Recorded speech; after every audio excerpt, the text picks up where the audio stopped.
하나님의 은총이 여러분과 함께 하시기 바랍니다.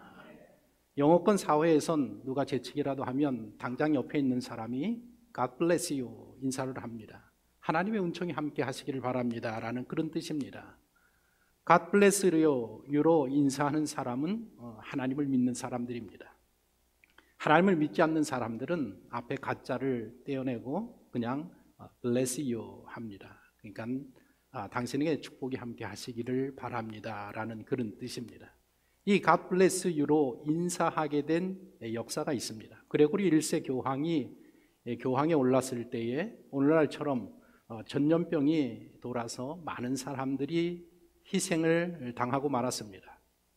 그래서 교황은 전염병으로 희생당한 사람들을 위해서 3일간 참회 기도를 드렸습니다.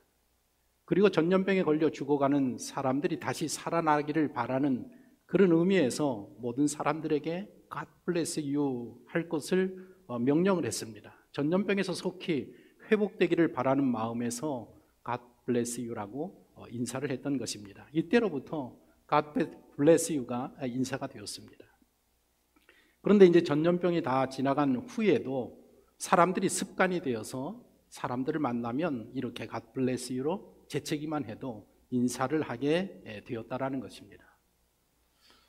2000년 전 이스라엘의 베다니 마을에 많은 사람들로부터 God bless you 인사를 받은 한 사람이 있었습니다. 그의 이름은 나사로입니다. 병으로 죽어가는 나사로가 다시 살아나기를 바라는 마음으로 베다니 사람들은 God bless you 인사했습니다. 나사로가 하나님의 은총으로 속히 회복되기를 모두가 다 소원하고 있었습니다. 하지만 나사로는 병을 이겨내지 못하고 죽습니다. 그가 몇 살이었는지는 알 수 없지만 젊은 나이에 죽고 말았습니다. 나사로는 젊은 나이였지만 모든 사람들에게 사랑받던 사람이었던 것을 알 수가 있습니다.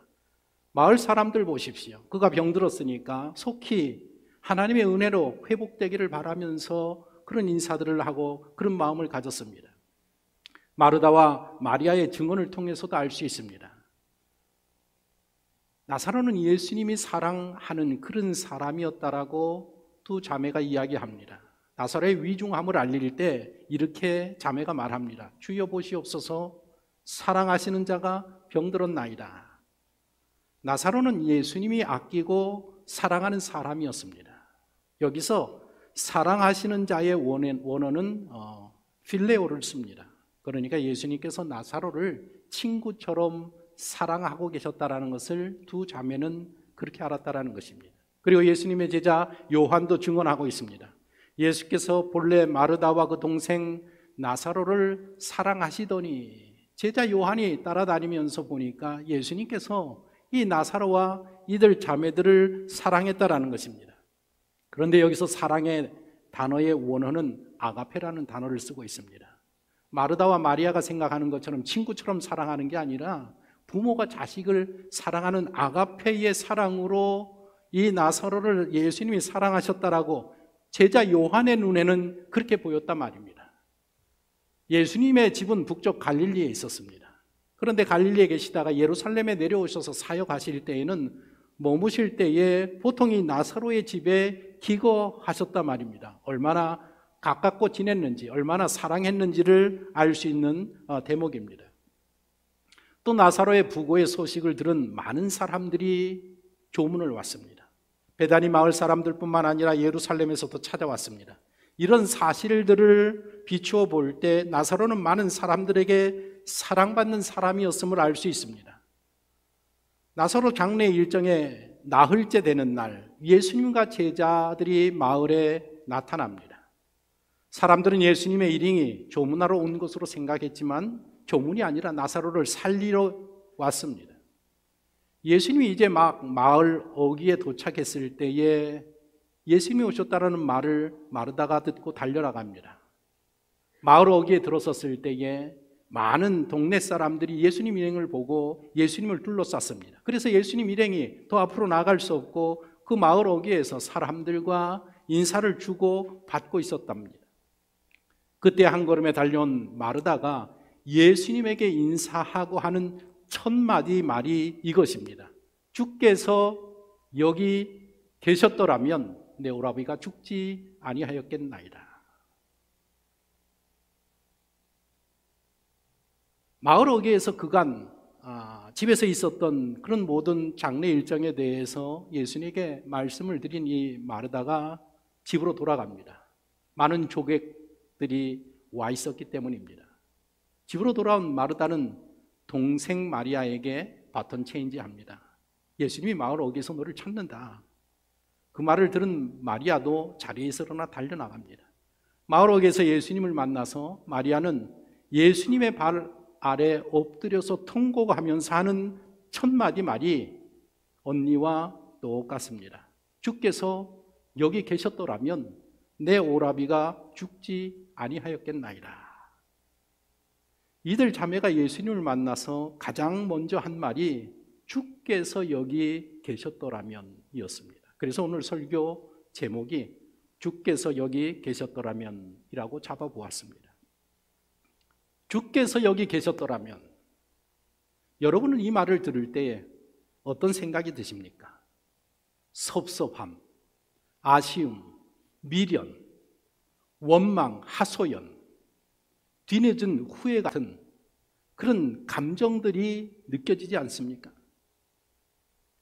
이 나사로의 이야기는 10장 40절에서부터 시작되는 이야기입니다. 이야기의 배경이 이렇습니다.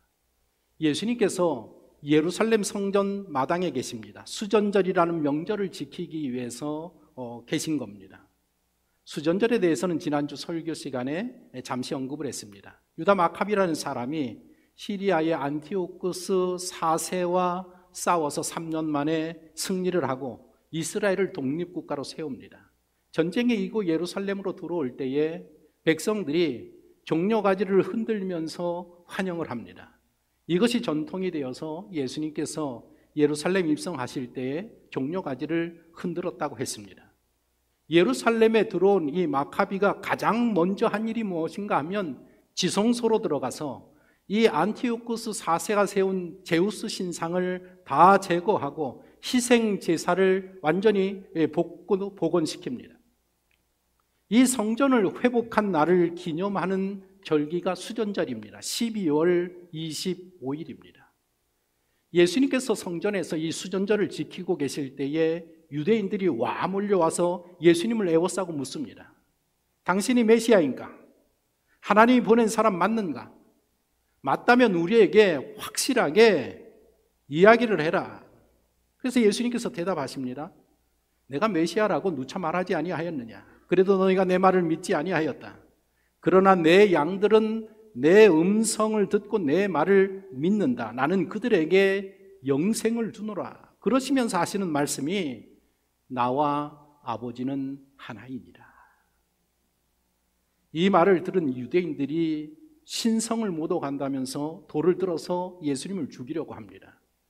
율법에 보면 신성모독죄는 이 돌을 들어서 쳐 죽이는 법으로 규정이 되어 있습니다. 무리들이 돌을 들고 예수님을 돌로 치려고 하니까 제자들이 나서서 이제 예수님을 호위하고 또 예수님을 따르는 무리들이 거기를 길을 막아서면서 예수님을 호위하면서 성전을 빠져나오게 됩니다. 그 길로 예수님 일행이 안전한 곳으로 피신하게 되는데 바로 요단강을 건너서 세례 요한이 사역하던 지역으로 피신을 합니다. 그곳에서 3개월을 머무시면서 전도 활동을 이제 펼치시게 되는 것입니다. 바로 이런 상황이 벌어졌을 때에 예수님께서 예루살렘에서 피신하여서 요단강을 건너서 요단강 동편에 오셔서 전도 활동을 시작하셨을 때에 베다니에서는 병든 나사로가 죽어가고 있었다라는 것입니다. 이게 이 이야기의 배경 스토리입니다. 복음서를 보면 마르다, 마리아, 나사로 이들 삼형제는 형제 우애가 남달랐다는 것을 우리는 알 수 있습니다. 삼형제가 독신이었는지 아니면 각각 혼인을 해서 가정을 가졌는지 우리는 알 수 없습니다. 그리고 누가 첫째인지도 정확히 알 수가 없습니다. 오늘 본문에서는 나사로를 오라버니라고 했는데 원어상으로는 그냥 brother, 남자 형제로 표기를 하고 있습니다. 복음서에서 늘 마르다, 마리아, 나사로라고 요 순서를 기록하고 그렇게 말을 하는 거 보면 어쩌면 나사로가 막내 동생이 아니었는가라는 생각도 해볼 수 있습니다. 어쨌든 이들 삼형제는 남다른 형제를 가진 형제들이었다라는 것입니다. 그런 형제 사이인데 나사로가 병들어서 죽어가는 모습을 바라보아야 하는 그 형제들의 마음을 여러분들 한번 상상을 해보십시오. 어떠했겠습니까? 이 이야기는 2000년 전의 이야기입니다. 2000년 전에는 오늘처럼 의료가 발달된 그런 시대가 아닙니다. 그 당시에는 병이 들면 병을 치료하는 가장 좋은 방법이 무엇인가 하면 그저 휴식하는 일입니다. 잘 먹고 잘 자고 잘 쉬는 일, 그렇게 충분한 휴식을 통해서 병에서 일어서는 것이 보편적이었던 그런 시대였었습니다. 그래서 예수님께서 제자들에게 나사로가 잠들었다고 말했을 때에 제자들이 이렇게 말합니다. 주여, 잠들었으면 낫겠나이다. 나사로가 충분한 휴식을 취하면서 자고 있으니 곧 병에서 일어나지 않겠습니까? 라는 그런 의미의 대답을 했습니다. 점점 위중해가는 나사로를 바라보는 이 자매들은 예수님을 모셔오지 못하고 있습니다. 그렇게 가까운데도, 그렇게 친한데도 모셔오지 못하고 있습니다. 예수님이 계신 곳에는 베다니에서 그리 멀지 않은 곳에 머물러 계십니다. 거리로는 40km, 하루 정도 걸어가면 예수님이 계신 곳입니다. 불과 하루길인데 예수님을 모셔오지 못하고 있습니다. 왜냐하면 예수님께서 베다니에 오시면 위험에 빠지게 되리라고 자매들이 생각하고 있었던 것입니다. 이때는 예수님께서 예루살렘 성전에서 피신하여서 요단 동편으로 오신 지, 그리고 오셔서 사역을 하신 지 며칠 되지 아니하는 바로 그런 때였었습니다. 그런데 베다니에 다시 오시면, 요단강을 건너서 베다니에 다시 오시면 예루살렘의 그 소식이 전해지고 유대인들이 잡으러 오든지 돌을 들어 치려 하든지 그렇게 될 것을 염려하면서 예수님을 모시고 오지 못한다는 것입니다. 지금 이 베다니와 예루살렘은 3km 정도의 거리밖에 되지 않습니다. 아주 가까운 곳입니다. 그런 사정 때문에 차마 예수님을 모셔오지 못하고 있습니다. 하지만 나사로의 상태가 계속해서 위중해지면서 뒤늦게 이 두 자매가 사람을 예수님께 보냅니다. 11절 3절을 보면 이에 그 누이들이 예수께 사람을 보내어 이르되 주여 보시옵소서, 사랑하시는 자가 병들었나이다. 여기 자매가 예수님께 대놓고 와달라고 말하지 못하고 뭐라고 이야기하는가 하면 사랑하시는 자가 병들었습니다. 무슨 말입니까? 예수님이 오실지 마실지는 예수님이 알아서 하십시오 라고 이야기하고 있습니다. 그러나 심부름꾼을 보낸 바로 그날 나사로는 숨을 거두고 맙니다. 탈무드에 부속되어 있는 유대 논문을 보면 이런 기록이 있습니다. 유대에서는 사람이 죽으면 장례일을 죽은 즉시 계시하고 장례는 사망일에 이루어졌다라고 이야기해요. 죽은 날 바로 장례를 치렀다라는 것입니다. 또 공식적으로 애도하는 기간은 7일 동안 계속되었다고 이야기하고 있습니다. 그러니까 죽은 날 장례를 치고 나가서 먼저 장례를 치르고, 요즘 전염병에 죽은 사람들을 먼저 장례를 치르고 장례식을 그 뒤에 갖는 것처럼 장례를 먼저 치르고 7일 동안 장례 일정을 계속해서 유지했다라는 것입니다. 미시나에 의하면, 미시나는 무엇인가 하면 구전으로 된 유대인의 율법을 말합니다. 성경에서 말하는 장로들의 유전이 미시나인데, 이 미시나에 의하면 이 유대인들은 어떤 믿음을 가지고 있었는가 하면 사람이 죽으면 영혼이 이제 나와서 다시 그 영혼이 자기 죽은 육체로 들어가기를 희망한다라는 것입니다. 그래서 3일 동안 그 시신 주위를 영혼이 쭉 머물고 있다가 4일째부터 시신이 부패하기 시작하면 그 영혼이 포기하고 그 육신을 완전히 떠나가게 된다라는 그런 믿음을 가지고 있었다라는 것입니다. 미시나에 그렇게 기록이 되어 있습니다. 그리고 유대 전통에 따르면 3일 동안 그 영혼이 머물러 있기 때문에 장사를 지내고 난 후에 3일째 되는 날 묘지를 찾아가서 혹시 살아나지는 않았는가 3일째 찾아갔다라는 것입니다. 우리나라의 사모제와 비슷한 개념이라고도 말할 수 있겠습니다. 심부름꾼이 예수님에게 도착한 날 나사로는 죽었고 그날 장례가 치루어졌습니다. 그리고 나흘이 되었을 때에 예수님의 일행이 마을 어귀에 지금 도착한 것입니다. 본문 17절에 보면 예수님께서 베단에 와 보시니 나사로가 무덤에 있은 지 나흘이라고 했습니다. 여러분들 날짜를 계산해 보면 이렇습니다. 마르다 마리아가 심부름꾼을 보내고 그가 도착하기까지 하루가 꼬박 걸렸습니다.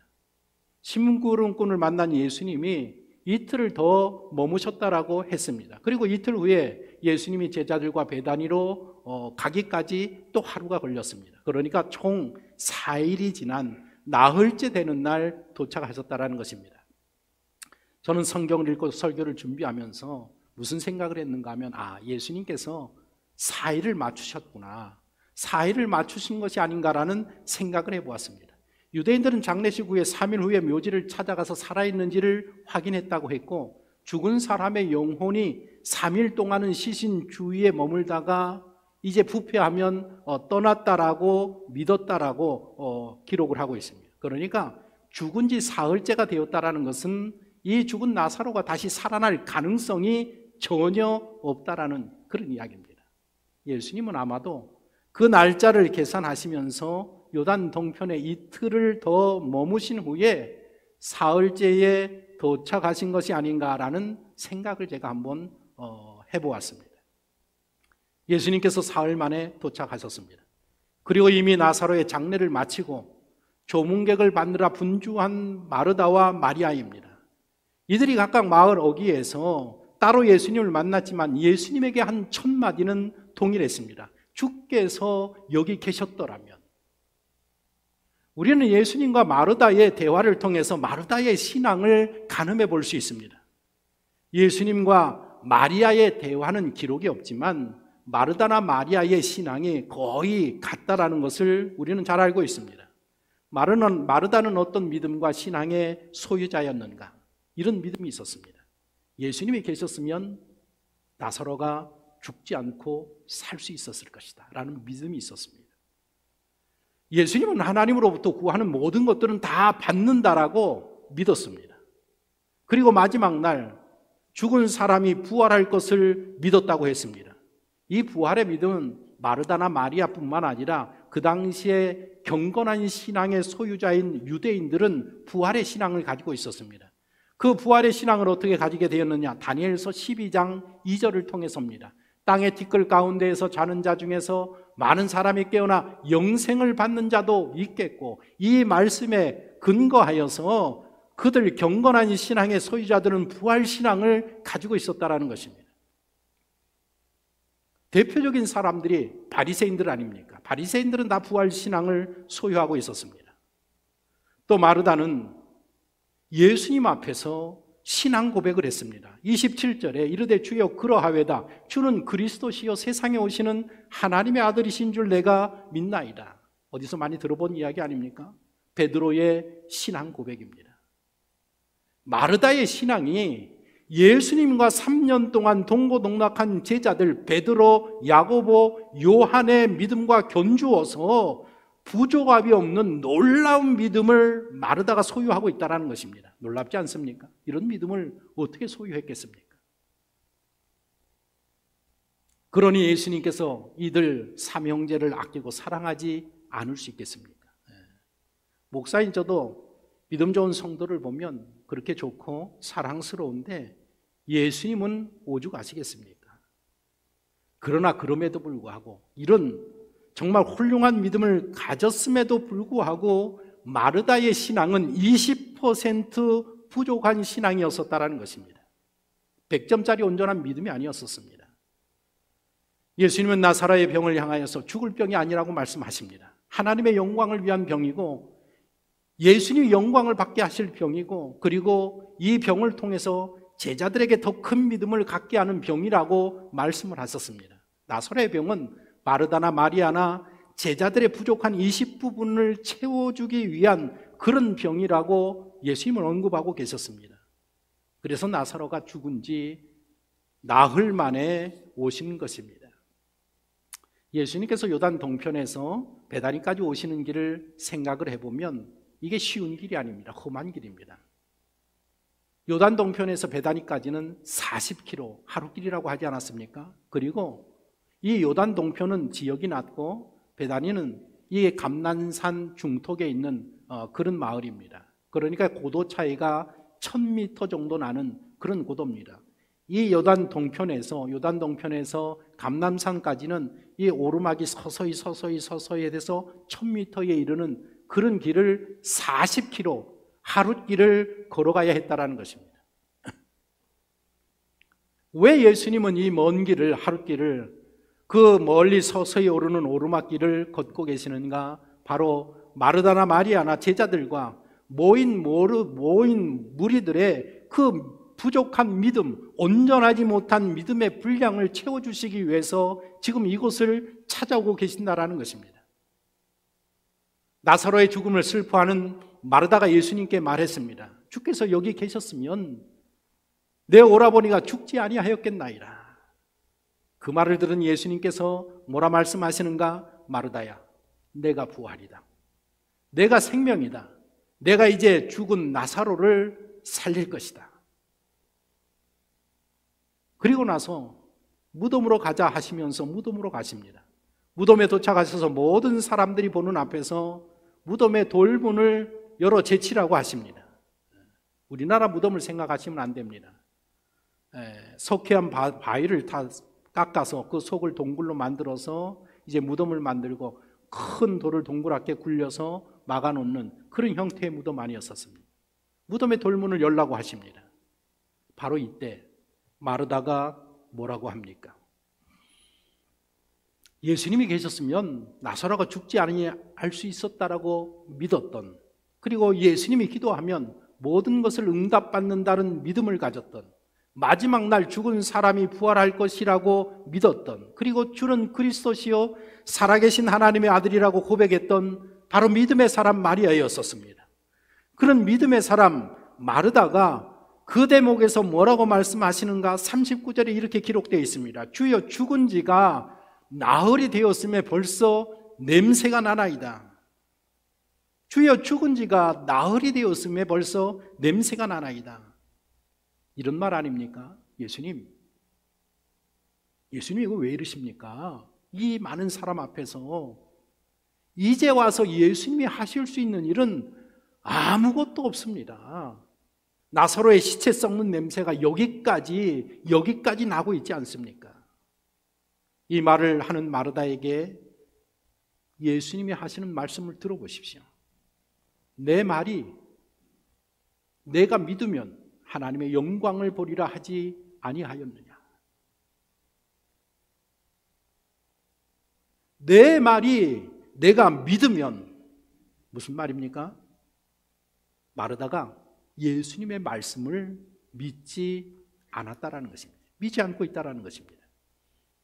마르다는 이제 곧 나사로가 살아날 것이라는 예수님의 말씀을 믿지 못했습니다. 어떻게 믿을 수 있겠습니까? 바로 이게 마르다 신앙의 한계입니다. 아니, 우리들의 신앙의 한계입니다. 우리 모두의 믿음은 여기까지입니다. 여기까지. 평상시에 주여, 주여, 아버지, 아버지, 또 때로는 할렐루야, 아멘, 믿습니다, 믿습니다 하면서도 사람의 죽음 앞에서는, 시체 썩는 냄새 앞에서는 우리의 믿음이 완전히 무너지고 맙니다. 더 이상 전능하신 하나님이 눈에 들어오지 않습니다. 보이는 것은 내 앞에 놓여 있는 이 불행한 현실밖에 보이지 않습니다. 이것이 우리 믿음의 현 주소라는 것입니다. 주께서 여기 계셨더라면 이것이 우리의 믿음의 전부입니다. 그러면 이제 이 땅에 오실 예수님을 내다보면서 예언한 선지자 이사야의 예언을 한번 들어보십시오. 이런 예언을 했습니다. 이는 내 생각이 너희 생각과 다르며 내 길은 너희의 길과 다름이니라. 여호와의 말씀이니라. 이는 하늘이 땅보다 높음 같이 내 길은 너희의 길보다 높으며 내 생각은 너희의 생각보다 높으니라. 이 땅에 오실 예수님을 바라보면서 선지자 이사야가 예언한 내용의 말씀드립니다. 주께서 여기 계셨더라면 이것이 우리의 생각이고 우리의 길이고 우리의 믿음입니다. 그러나 주께서 여기 계시지 않음이 이것이 하나님의 생각이고 하나님의 길이고 하나님의 방법이라는 것입니다. 주께서 그때 거기 계시지 않았기 때문에 죽은 나사로가 살아날 수 있었습니다. 주께서 그때 거기 계시지 않았기 때문에 마르다와 제자들과 우리들의 부족한 믿음이 온전히 채워질 수 있었습니다. 부활주일을 맞이하여 예배드리는 성도 여러분, 주께서 여기 계셨더라면 하는 생각을 갖고 계시지는 않습니까? 그러나 주께서 여기 계시지 아니함이 하나님의 은혜이고 하나님의 뜻이고 하나님의 역사인 것입니다.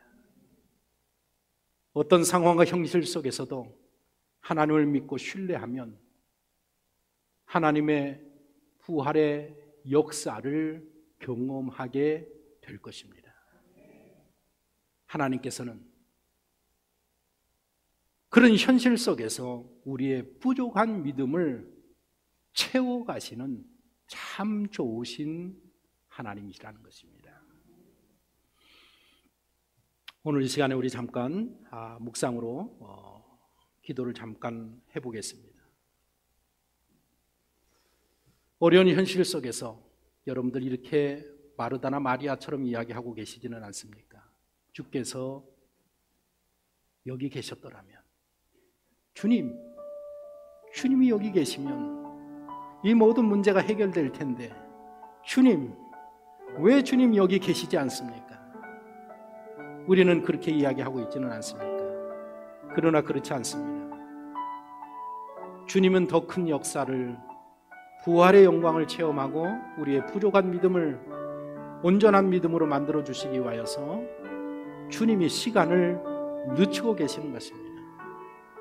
이 시간 그 주님을 의지하며 주여, 부족한 내 20%의 믿음을 채우시는 이 부활의 아침 될 수 있도록 은혜 베풀어 주시옵소서. 묵상으로 잠깐 함께 기도하겠습니다.